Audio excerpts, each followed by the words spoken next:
Ngayong araw guys, maaga nga akong tinanghali ng gising kaya samahan nyo akong magkape sa pagitan ng alas 10 at alas 11. Matik! Habang nagkakape nga ako guys, bigla ko ngang naisipang mag-fishing kaya inubos ko na agad yung kape ko, dinali-dali ko nang ubusin. Matik! Tari ka na, mag-fishing na tayo. Bilisan mo na magkape, Matik! Pagkatapos nga natin magkape sa tanghaling tapat, tamang lakad na muna tayo. Puntaan natin si Boss Nanik. Tignan natin kung makakasama natin siya mag-fishing. Matik! Kaso nga lang, pagdating ko sa kanila, mukhang busy siya kaya hindi ko na siya tinawag.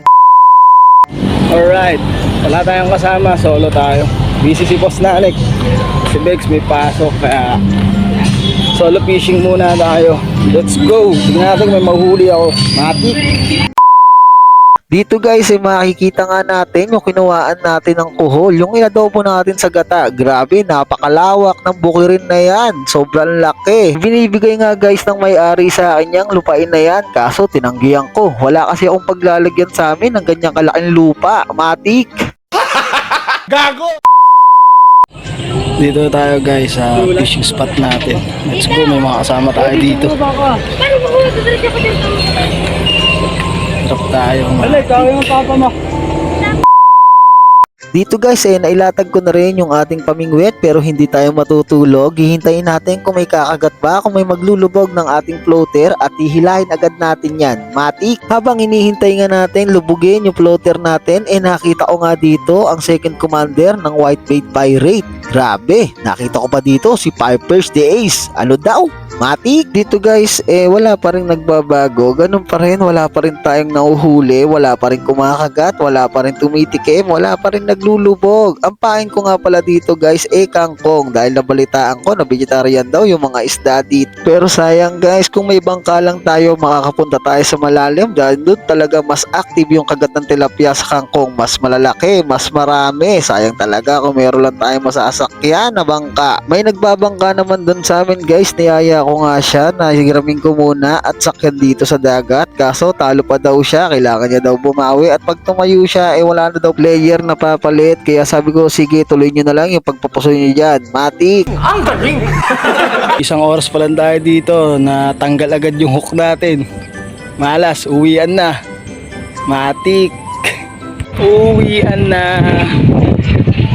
Let's go!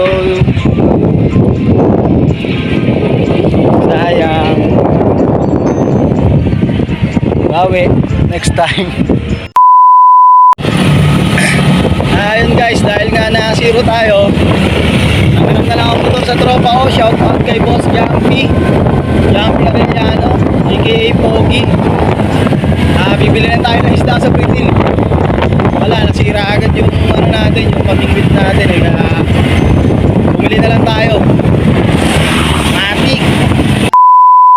Dahil nga nasira ang pamingwit natin at wala tayong nahuli, pupunta na lang tayo dito sa Pritil. Bibili na lang tayo ng isda. Bibili na lang tayo ng tilapia, kung ano man mga isdang makikita natin dito. Matik! Siyempre, bago tayo bumaba, ilak muna natin yung motor. Baka mawala yan. Hinarap lang natin yan. Tamang ikot na nga tayo dito sa Pritil. Tamang tanong-tanong kung ano bang mga talent ng mga bangus nila. Dahil ang bibili natin ay yung pinakamagaling para masarap. Yung pinakamura para hindi mahal. Matik! Dito guys, tamang window shopping lang tayo dito. Ikot-ikot lang muna tayo dito sa Pritil. Tignan natin lahat ng tilapia at bangus dito. Kung ano mga isda dito. Tanungin natin lahat ng presyo. Tignan natin kung ano yung pinakamababa. At tignan natin kung sariwa pa. At yun yung bibilin natin. Matik! Ayan na nga guys yung binili ko. Tamang sukat lang para sa pandaing natin. Ang sabi ko nga kay kuya, yung bangus na medium rare lang. Kaso ang sabi niya, medium size lang meron sila. Kaya sabi ko, sige, pwede na yan. Basta bigyan mo lang ako ng tawad. Matik! Kay kuya na nga rin pala ako bumili ng tilapia dahil mura niya lang binigay sa akin. Siguro,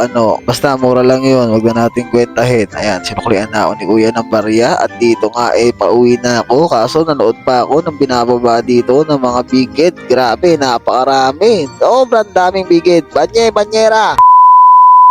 And guys, nakapamili na tayo. Okay na. Hindi na tayo zero. Matik! Habang pauwi nga ako guys, dumaan na rin ako dito sa gasolinahan. Papagasolinahan muna natin yung motor ng pari Jumpy ko dahil araw-araw ko nga palang inihiram to. Ginagamit ko sa pagsundo at paggatid sa anak ko. Nakakaya naman kung puro na lang tayo gamit. Pagasolinahan din natin pag may time. Bali guys, pinaargaan ko lang yan ng kalahating full tank yung tagbe-20. At yan, nakapagpagas na tayo, diretso na tayo sa bahay. Uwi na tayo para maglinis ng isda. Kaso nga lang guys, habang nagdadrive nga ako pa uwi, nalaglag yung cellphone ko. Bobo ka talaga boy. Gago! Ayan na nga pala guys yung mga pinamili natin, bangos at tilapia. Medyo tayo malalaking tilapia at medium size na mga bangus. Bali 300 pesos nga lang pala yung ginastos natin dyan. At ipapaksiw natin yan at iprito lang natin yung tilapia para makapag food trip na tayo. Gutom na ako, matik! Ayan na nga yung kinalabasan, pinritong tilapia na natin yan. Megos-megos na ni Insan yan at ayan kumukulo-kulo na rin yung paksiw na bangus natin. Sinama ko nga pala guys yung bitukan ng bangus dyan dahil masarap din naman talaga. Mapait-pait lang pero okay din naman yung lasa kaya kainan na tayo. Let's go!